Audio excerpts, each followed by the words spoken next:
Hello, my weird friend. You have tuned into Renegade Files, your underground podcast for paranormal events, unsolved mysteries, and deep folklore analysis. I'm your host, Lex Gordon, coming to you from the Jungle Villa Outpost, deep in the uncharted tropics. This is Renegade Files episode 116, Appalachian Witchcraft, Spooky Stories, and Old Mountain Legends. This week, we turn our attention to the ancient mountains of the American East. The Appalachian Mountains are older than both the Rockies and the Alps. Their peaks have been worn down by time, leaving a landscape of long ridges, mist-filled valleys, deep forests, and winding hollows where generations of people have built their lives. For centuries, communities across Appalachia lived in relative isolation from the outside world, on creek banks and quiet mountainsides, where roads were few and timber thick. In places like these, traditions linger. Stories travel through memories, and knowledge passes from one generation to the next through conversation, old tales, and lived experiences. Out of this environment grew one of the richest bodies of folklore in North America. Old world pagan traditions arrived with settlers from Scotland, Ireland, and England, and met ancient beliefs of the Native American cultures there. The result is a place where folk magic, spiritual belief, ghost stories, monsters, and everyday life all overlap. On this episode, we explore the origins of Appalachian folk magic, the haunted places scattered throughout the hills, and the strange legends that have grown from one of the oldest mountain landscapes on Earth. So come sit with me on the front porch, grab a glass of something to warm you against the fog, and settle in. We begin in the mountains themselves, and the traditions carried there by the people who came to settle among the Blue Ridges and Misty Hollows. This is Renegade Files episode 116, Appalachian Witchcraft, Spooky Stories, and Old Mountain Legends. Appalachian Witchcraft, Spooky Stories, and Old Mountain Legends. Part 1. The origins of Appalachian folk magic. The Appalachian Mountains stretch across the eastern spine of North America, beginning in the deep south near Alabama and continuing north through the United States and Canada, eventually reaching Newfoundland. Long before modern borders existed, these mountains were already ancient. Geologists estimate their origins reaching back hundreds of millions of years, formed during the collision of prehistoric continents. Time has worn their peaks down, leaving a vast landscape of rounded ridges, shadowed valleys, and dense forests that seem to roll endlessly across the horizon. The terrain is rugged and complicated. Deep hollows twist between ridges. Fog settles in the valleys and lingers long after sunrise. Thick forests cover much of the land, and in many places, the terrain makes travel slow even today. For the early inhabitants of the region, the mountains created natural pockets of isolation where communities formed and remained separated from the outside world for long stretches of time.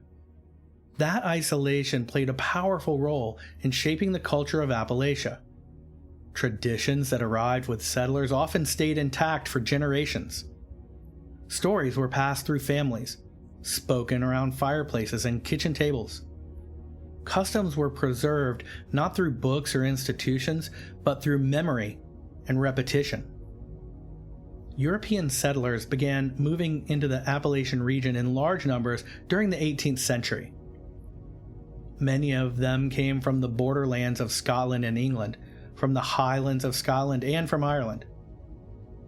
German immigrants also moved into the region, bringing their own folk traditions and knowledge of herbal medicine. These settlers did not arrive as blank slates. They carried with them centuries of rural European traditions that blended religion, practical medicine, and folk beliefs. In parts of Britain and Ireland, there existed a long tradition of people sometimes called cunning folk. Hedge witches. These were individuals in rural communities who were known for healing knowledge, protective charm, and remedies for illness or misfortune. Their practices often included the use of herbs, spoken prayers, protective symbols, and rituals meant to ward off harm. When these settlers moved into the Appalachian frontier, those traditions traveled with them. In many mountain communities, there were individuals known for healing abilities or special knowledge. These might be elderly women who understood herbal remedies, or respected figures who could say certain prayers meant to stop bleeding or relieve sickness. Over time, this body of knowledge came to be called by various names, such as granny magic or mountain magic, also Appalachian witchcraft. Much of it revolved around practical matters. Illness was common in frontier life, and professional doctors were often very far away. People relied on knowledge of plants growing in the forests and in the fields around them. Roots, leaves, and bark were gathered and prepared into teas, poultices, and tonics. Certain plants were believed to calm fever, others to soothe wounds or stomach ailments. Herbs, minerals, and other items also had their places in protective traditions meant to guard homes and families from harm. Iron was often believed to possess protective properties. Some families placed iron objects near doors or windows. Witch bottles were sometimes buried near the home. These bottles might contain nails, pins, or other small items intended to trap harmful forces. Protective symbols were occasionally carved into wood around door frames or beams of houses and barns. Some of these symbols had origins in European folk traditions and were meant to guard off misfortune, illness, or wandering spirits. Divination also appeared in various forms. Certain individuals had the ability to find lost items, predict events, or interpret signs and dreams. These practices were not always seen as mysterious or forbidden. In many communities, they were simply part of the inherited knowledge of the mountains. For the people practicing these traditions, the word witchcraft was not usually applied to their work. In most cases, it was described simply as the old ways, the old medicine. It was knowledge handed down from parents and grandparents, something practical and familiar, not something toxic. While European traditions formed one foundation of Appalachian folk magic, they were not the only influences shaping the region's spiritual landscape. Long before European settlers arrived, indigenous peoples had lived throughout the Appalachian region for thousands of years. Among the tribes connected to this land were the Cherokee, the Shawnee, and the Creek, along with many others whose histories reach deep into the past of these mountains. These cultures possessed complex spiritual traditions closely tied to the natural world. Mountains, rivers, and forests were often understood as living environments filled with the presence of spirit and with meaning. Stories spoke of spirits within the land and animals that carried symbolic or spiritual significance. Dreams and visions were sometimes treated as forms of guidance or communication. We touched on that on our dream episode a few back. Go check it out. Knowledge of plants and herbal medicine was also highly developed among indigenous communities. Many plants used in healing traditions had long histories of use before European settlers arrived in this region. As settlers and native communities encountered one another, this knowledge inevitably moved between their cultures. Some settlers learned about new medicinal plants. Others absorbed ideas about the spiritual significance of certain places in the area. Other generations had influences that were also blended. European folk healing and protective charms gradually mingled with the local knowledge of the land and its plants. The result was a religious tradition that developed its own character within the Appalachian Mountains. Today, many researchers refer to this blended tradition as Appalachian folk magic or Appalachian conjure. It represents a mixture of inherited European practices and knowledge shaped by the landscape and the cultural encounters that took place in the mountains. Then the environment itself reinforced these traditions. Appalachian communities were often located far from large towns or centers of authority. Roads were few, travel was slow, and many families lived in small settlements tucked deep within valleys or along narrow mountain ridges. In such places, knowledge moved slowly and carefully. Trust within communities mattered. Skills and traditions were often shared quietly among relatives or close neighbors, rather than openly taught to every outsider. A culture of discretion developed around certain practices. Individuals known for healing abilities or special knowledge did not always advertise their skills widely. In part, this caution came from religious pressures that viewed certain folk traditions with suspicion. In other cases, people simply preferred to keep family knowledge private. Stories circulated of individuals who could cure illness with spoken prayers, or who knew certain rituals to protect livestock or crops. Yet those who possessed such knowledge often shared it only with select members of the next generation. An elder might pass specific prayers, remedies, or rituals to a younger relative considered trustworthy enough to carry the knowledge forward. In some cases, a person might choose an apprentice or a successor to receive the full body of the family knowledge. Because of this quiet method of transmission, some practices survived with relatively little change across long stretches of time. Knowledge that might have faded in more connected societies sometimes remained intact within the secluded valleys of the Appalachian Mountains. So let's travel back to those early times in our mind to catch a glimpse of how such folk magic might have really looked. In many Appalachian communities, there were women known quietly for certain kinds of knowledge. They were not called witches in their own circles. Most people simply called them a granny, a healer, or sometimes a conjure woman, and less often, it could have been a man just the same. Their work usually centered on practical protection. Protect the home. Protect the children. Keep sickness away. Keep restless spirits from crossing the threshold. Remove a curse placed by an enemy. These things were very real. So imagine a small cabin, newly built along a mountain hollow sometime in the late 19th century. The timbers are still fresh, and the chimney stones still smell faintly of the cold stream and damp clay mortar. A young family has moved in, hopeful but cautious, because in those mountains, a new house meant more than shelter. It meant staking a claim against whatever might already be wandering through the woods and valleys.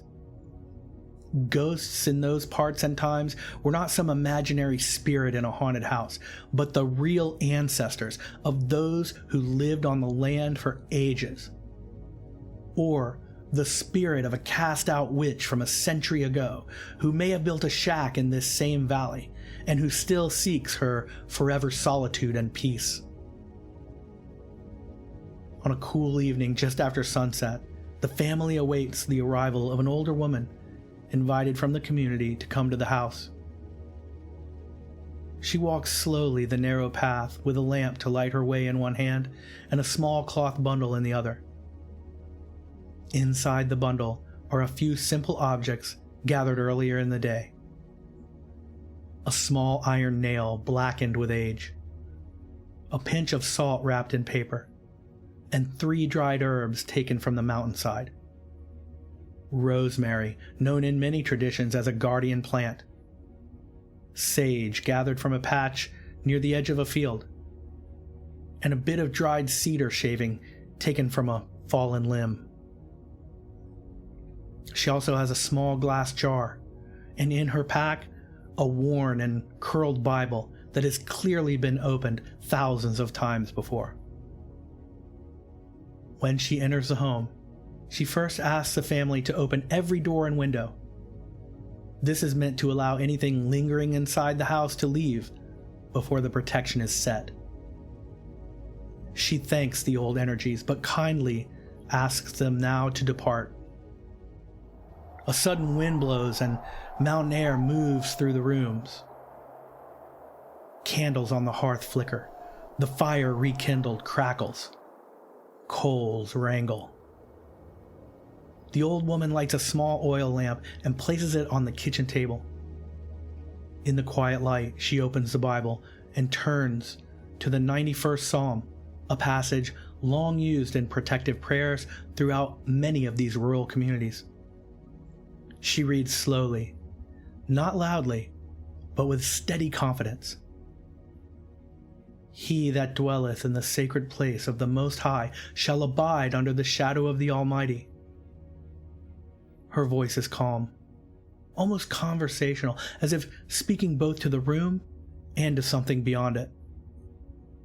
She closes the Bible and sets it beside the lamp. From the cloth bundle, she takes a small jar. Into the jar she places the iron nail, then the salt, then the herbs, each added with a quiet word of blessing. Iron for strength, salt for purity, rosemary for remembrance and watchfulness, sage for cleansing, cedar for the strength of the mountain forests. Once the jar is filled, she holds it in both hands and speaks another prayer. We ask that this house be guarded, and that nothing ill-intentioned be allowed to cross its threshold. After the prayer, she seals the jar with wax. Then she walks slowly through the house. At the front door, she pauses. She presses her hand gently against the door frame and speaks another short verse from memory. The Lord shall preserve thy going out and thy coming in from this time forth and even forevermore. She carefully places a jar above the door frame where it cannot easily be seen, wedged at the end of a board. Next, she moves back to the door and repeats the prayer. At each window, she touches the frame lightly and whispers a blessing meant to seal the openings against wandering spirits. Then, with a small knife, she marks the wood at the bottom of the doorway exactly where the door closes with a small protective symbol carved lightly into the wood. A cross inside a circle. This completes the protective spell on the house, and she returns to the table and lifts the lamp. The final part of her work takes place outside. She walks slowly around the cabin with the lamp in hand while the family follows behind. At the four corners of the house, she sprinkles a small pinch of salt into the soil and says a brief prayer asking the land itself to guard those who live here. By the time this is complete, the night has settled fully into the hollow. The forest is quiet, but for insects and the distant sound of water moving through the creek. She returns to the front door and closes it gently. The family thanks her, though she waves it off in the quiet way common to people used to such tasks. Before leaving, she offers a final piece of advice that many mountain families hear growing up. Keep kindness in your home. Keep your word. And if you ever hear something call your name from the woods after dark, best not answer it. With that, she gathers her shawl and walks back down the narrow path into the trees, leaving the small jar hidden above the doorframe and the quiet protection of old mountain traditions settled over the house. Even today, there are people in parts of Appalachia who speak of inherited prayers or remedies that have been passed through several generations. These traditions exist even in modern life, sometimes openly acknowledged and other times quietly maintained, like a family secret. The mountains themselves seem to reinforce the feeling that old knowledge has a place here. The forests are thick and the valleys deep. Roads wind through terrain that can feel timeless, especially at night when mist settles along the ridges and the lights of distant towns fade behind the hills. Within this environment, stories travel easily.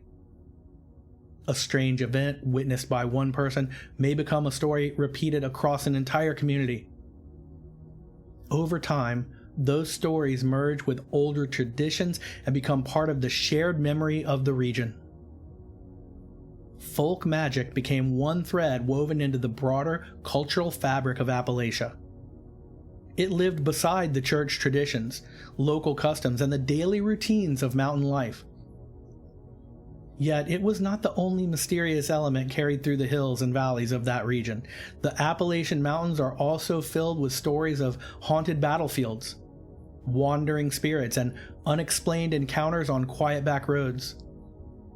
And those stories lead us into the next chapter of the strange history surrounding these ancient mountains.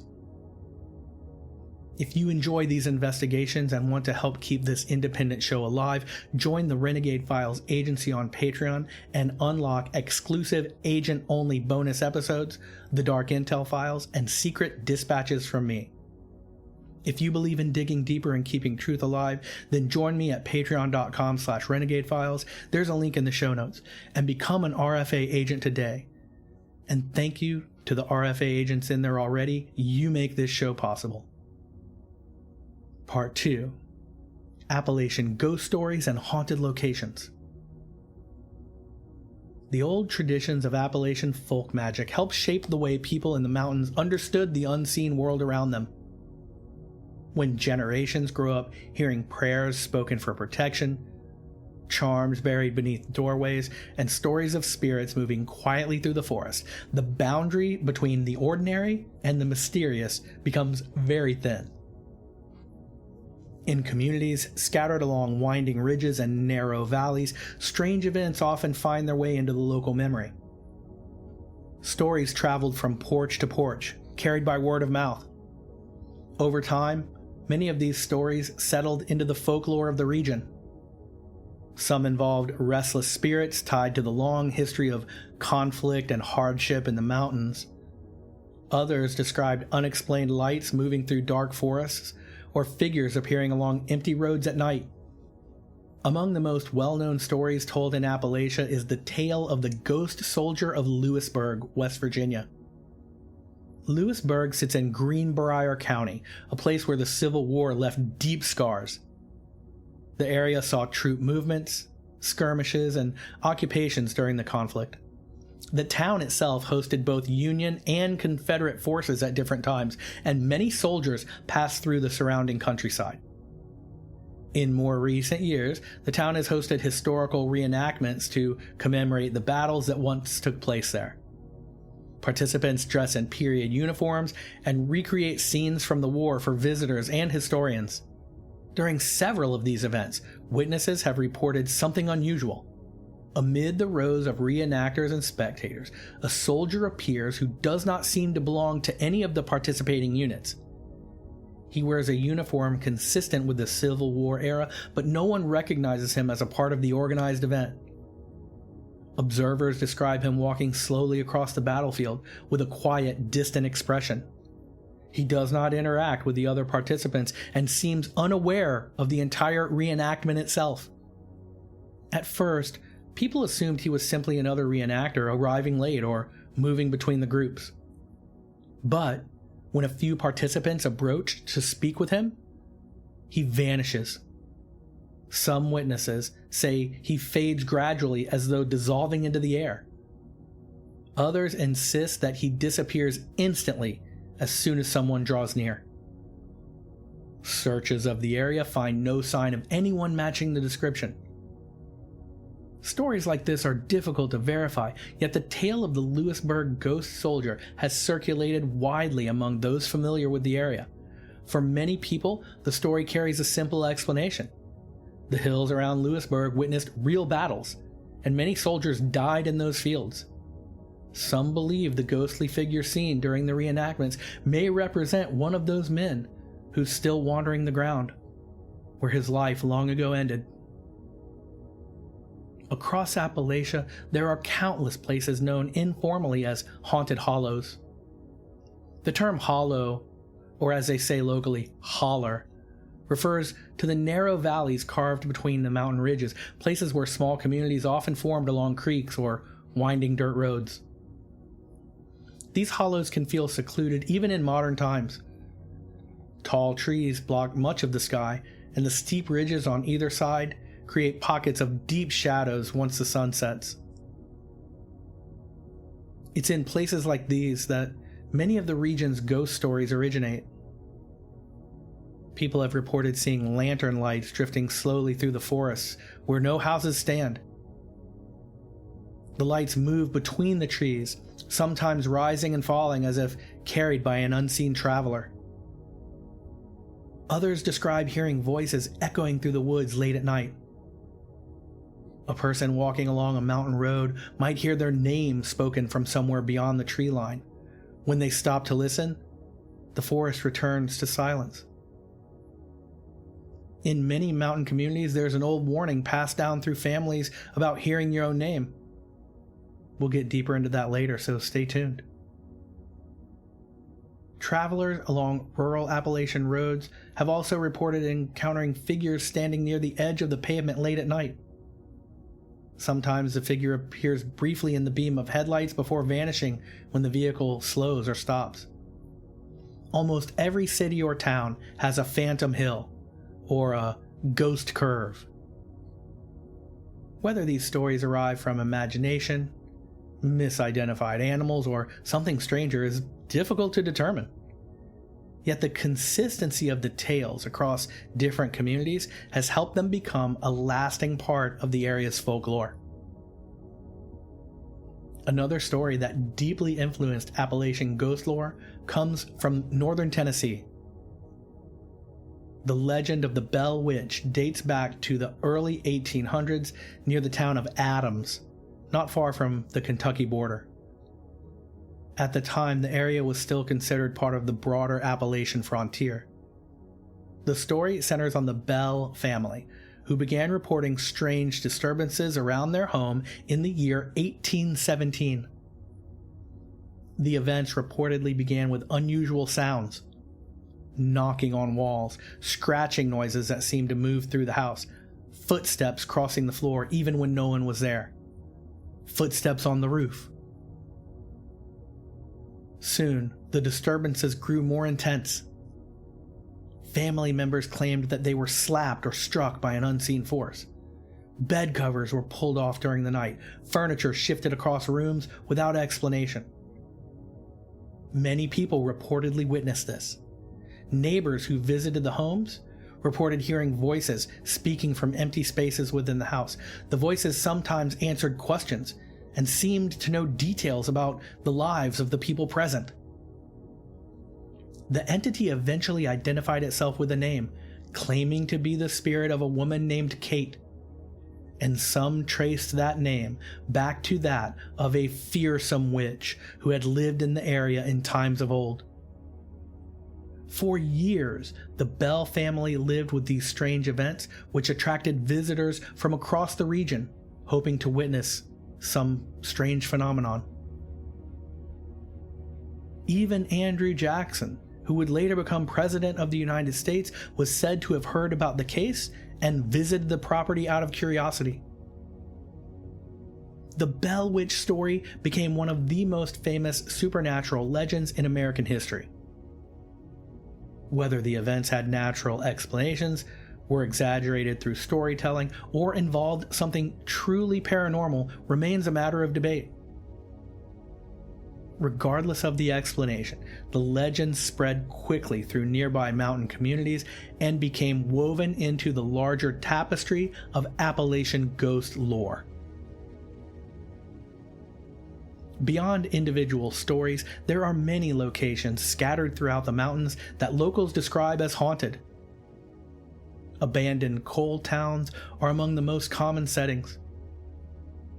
During the 19th and early 20th centuries, coal mining drew thousands of workers into remote Appalachian valleys.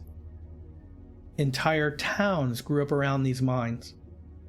When the coal ran out or the companies closed operations, many of those towns were just left behind. Today, some of those places remain little more than scattered foundations and empty buildings, slowly being reclaimed by the forest. Visitors sometimes report strange sensations when walking through these abandoned sites. Freezing pockets of air move unexpectedly through still surroundings. Faint sounds echo through empty structures. Some claim to see shadowy figures standing in doorways, or people in windows before vanishing when they're approached. Civil War battlefields also carry a reputation for ghostly activity. Large portions of Appalachia saw troop movements during that war, and skirmishes occurred throughout the area. The mountains hold countless burial sites and forgotten encampments where soldiers once lived and died. Late-night visitors occasionally report hearing distant marching sounds, or the sounds of cannons, or seeing figures dressed in period clothing standing among the trees. Remote cemeteries scattered throughout the mountains add another layer to the region's ghost stories. Many of these graveyards sit on small hillsides near long-abandoned homes. Weathered headstones lean at odd angles, and tall grass often grows between the graves. People passing these sites at night sometimes report seeing dim lights or shadowy shapes moving slowly across the stones. When I was a kid vacationing in Bluefield, West Virginia, at my Aunt Daisy's cabin, my dad and my younger brother came upon an old graveyard of just such description near a homestead where only the stone chimney survived.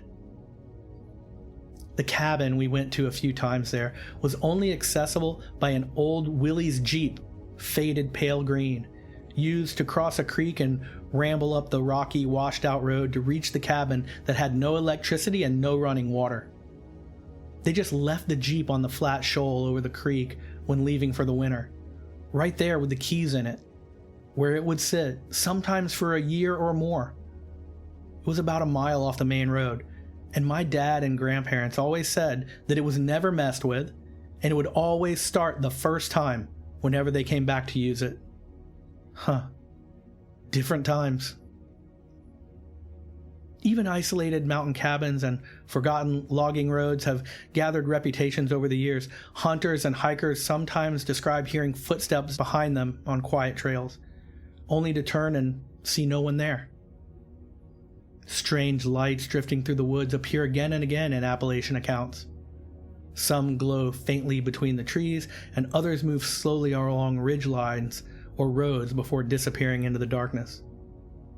Stories like these continue to circulate in the area, told by residents who have spent their lives among the hills and forests of the Appalachian Mountains. Yet ghosts and wandering spirits are only one part of the strange folklore associated with this ancient landscape. Other stories describe creatures moving silently through the forests, beings that don't fit easily into ordinary explanations. And those legends lead us deeper into the darker corners of Appalachian folklore.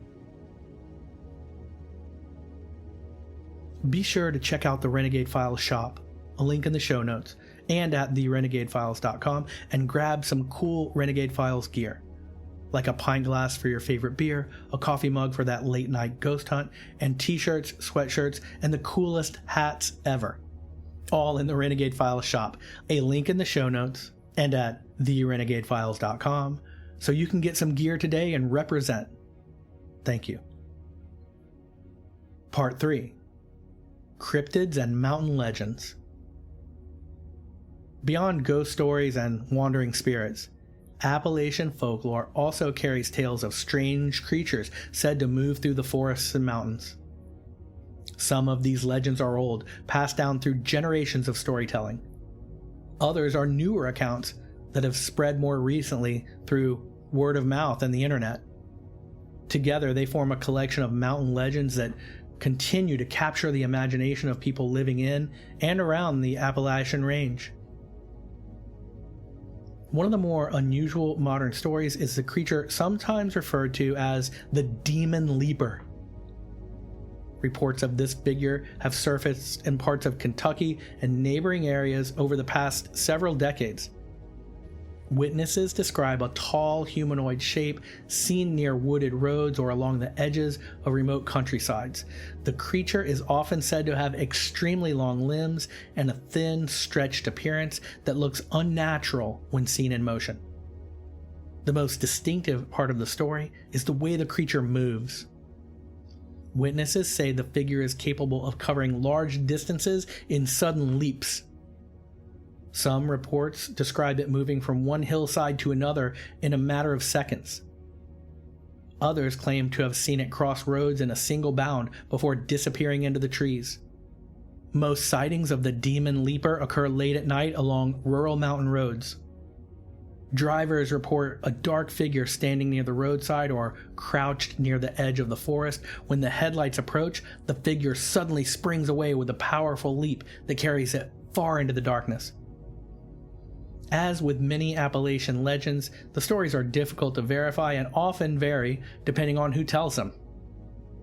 Yet the repeated descriptions of a tall figure moving through the woods with long, unnatural leaps have kept the story circulating.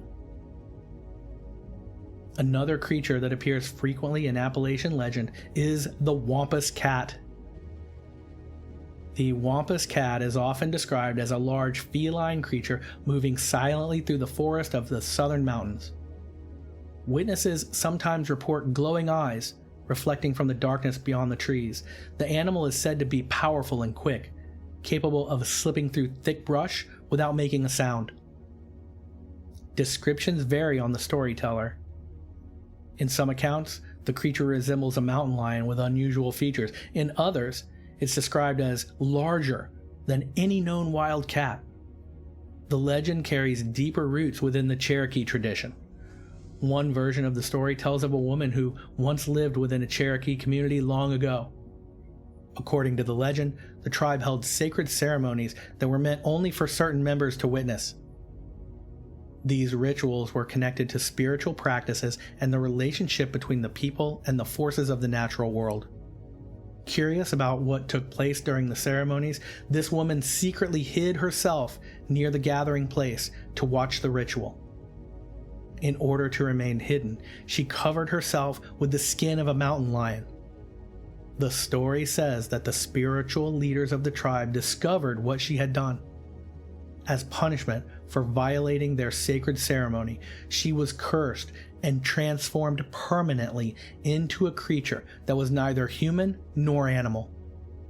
From that moment forward, she was said to wander the forests as the Wampus Cat, moving through the mountains as a solitary figure, feared and respected by those who knew the story. Different variations of this legend exist, and some Cherokee storytellers emphasize that the tale was traditionally used as a cautionary lesson about respecting sacred traditions and boundaries. Over time, the story blended with regional folklore and became part of the broader Appalachian tradition of mysterious mountain creatures. In more recent years, another strange creature has entered Appalachian folklore, particularly through stories shared online and among younger generations. This creature is often called the knot deer. At first glance, the knot deer resembles an ordinary deer standing at the edge of a forest or roadside clearing, but witnesses say that after a moment, something about the animal seems wrong. The body proportions may appear slightly distorted. The legs may bend at odd angles when the creature walks. The head sometimes turns in ways that seem unnatural. Many people who claim to have encountered this creature say that the most unsettling detail is its behavior. Unlike a normal deer, which usually runs when approached by humans, the knot deer often remains still and watches, or chases. Witnesses say it stares directly at them without fear, holding eye contact longer than a normal animal would. Some describe the feeling that the creature is observing them with a level of awareness that seems almost human. One moment people often describe is the instance when recognition sets in. The shape may look like a deer, but the movement and the posture feel wrong. Something about it does not fit with the natural behavior of wildlife. Once that feeling appears, many witnesses say the same thing. You know it is wrong the moment you see it. Another legend frequently discussed in Appalachian mountain folklore is the presence of a large, unidentified creature, often compared to Bigfoot. Reports of a large, hairy humanoid figure have appeared across the Appalachian region for many decades. Dense forests, rugged terrain, and large stretches of wilderness have created an environment where such stories spread easily. One of the most famous Appalachian sightings occurred in the mountains of West Virginia during the 1960s. A group of campers reported hearing heavy footsteps moving through the woods around their campsite at night. At first, they assumed it was a large animal like a bear passing through the area. Then they heard something unusual. The footsteps circled the campsite slowly, as if whatever was moving in the darkness was observing them. Branches snapped under heavy weight, yet the figure itself remained mostly hidden among the trees. At one point, the campers shined a flashlight toward the sound. In the beam of light, they briefly saw a large, upright figure covered in dark hair standing between two trees at the edge of a clearing. The figure reportedly stood well over 7 feet tall, with broad shoulders and enormous muscular arms. When the light hit it directly, the figure turned and moved quickly into the forest, disappearing into the thick undergrowth. The campers later described the movement as surprisingly fast for something so large. Another well-known story comes from eastern Tennessee near the edge of the Great Smoky Mountains. A local farmer claimed that several times during the 1970s he found huge footprints in the mud near his property. The prints appeared human in shape, but were far larger than any normal human foot. One evening, while checking on livestock near dusk, the farmer noticed movement along the tree line. He looked to see a tall figure moving slowly through the trees on 2 legs. When he called out toward the figure, it stopped and turned in his direction. He claimed the creature, enormous, hair-covered, a classic Bigfoot, stood motionless for several seconds before walking deeper into the woods and vanishing from view under the setting sun. The next day, in more daylight, the man returned to that spot and found the same large footprints matching the ones he had seen elsewhere on his property. These prints reportedly continued appearing in the area for several weeks before finally disappearing.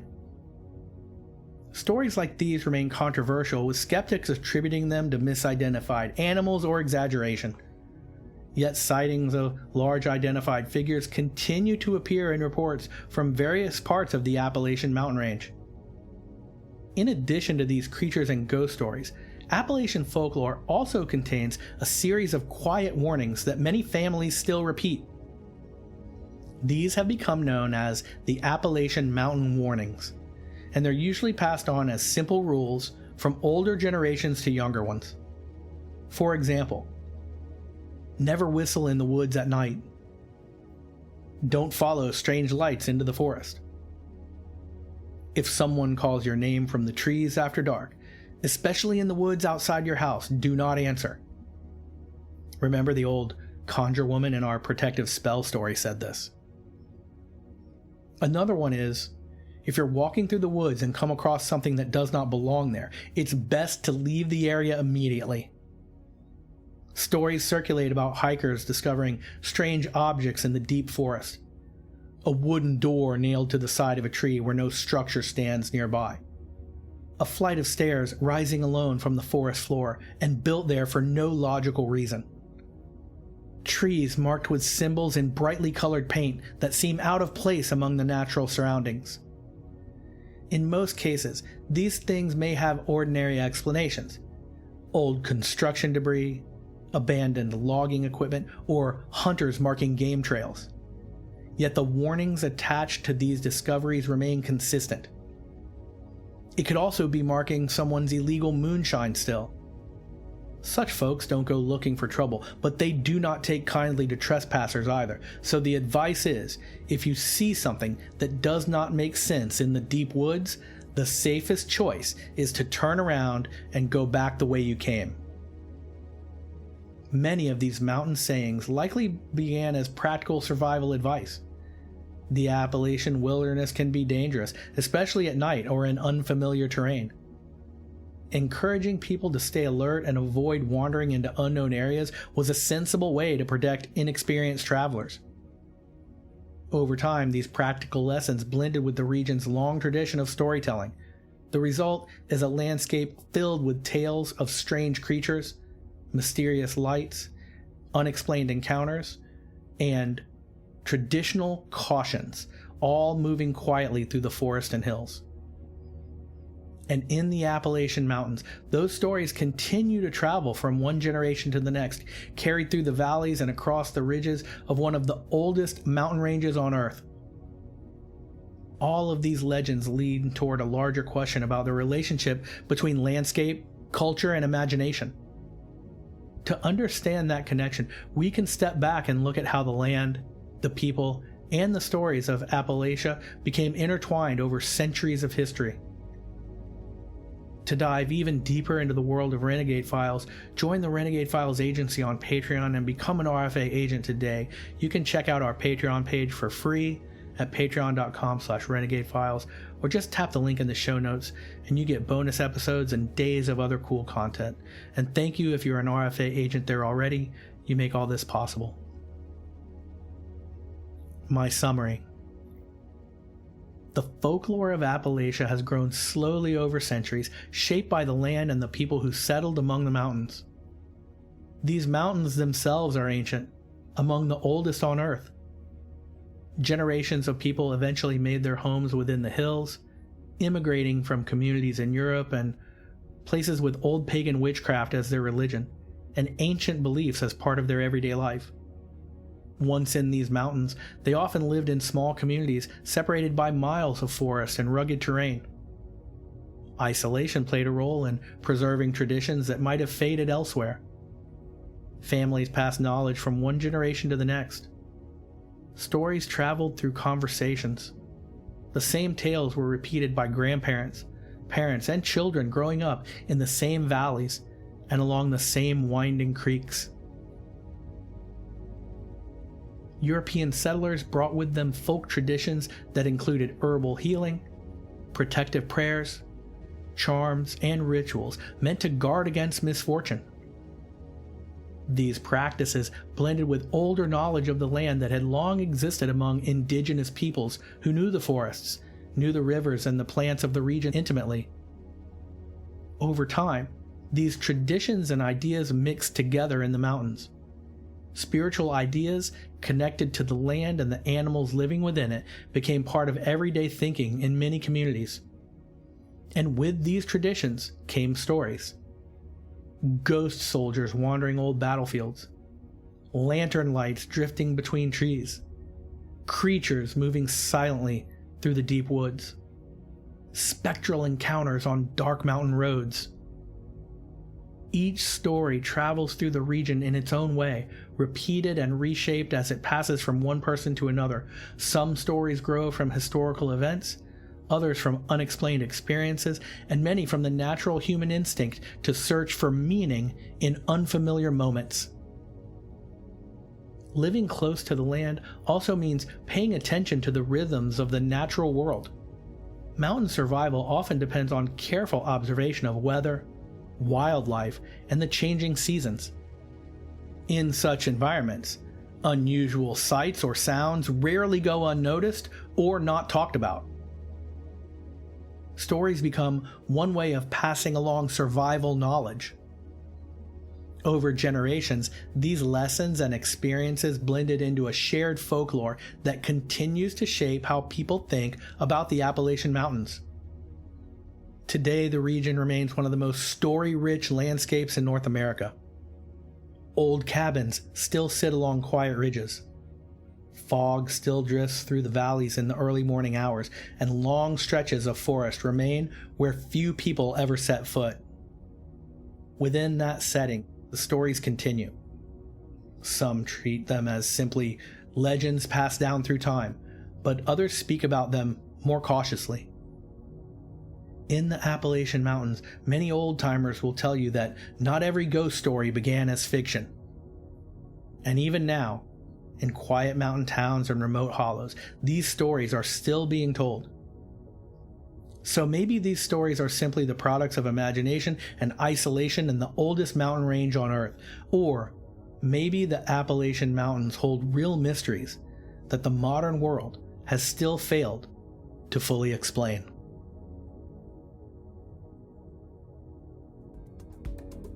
Thank you sincerely for investigating Appalachian witchcraft, spooky stories, and old mountain legends with me.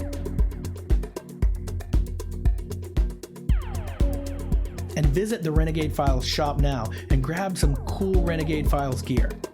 Shirts, hats, pint glasses, and coffee cups. We worked really hard making the designs cool, and it's all in the Renegade Files shop just for you. I put a merch link in the show notes and a button at therenegadefiles.com so you can get some gear today and represent. Thank you. I am so glad to have you in the Renegade Files crew.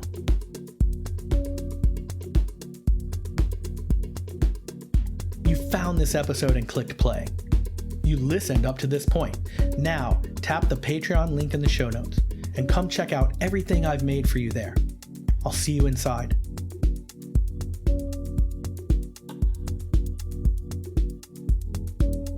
Until our next adventure, I'm your host, Lex Gordon.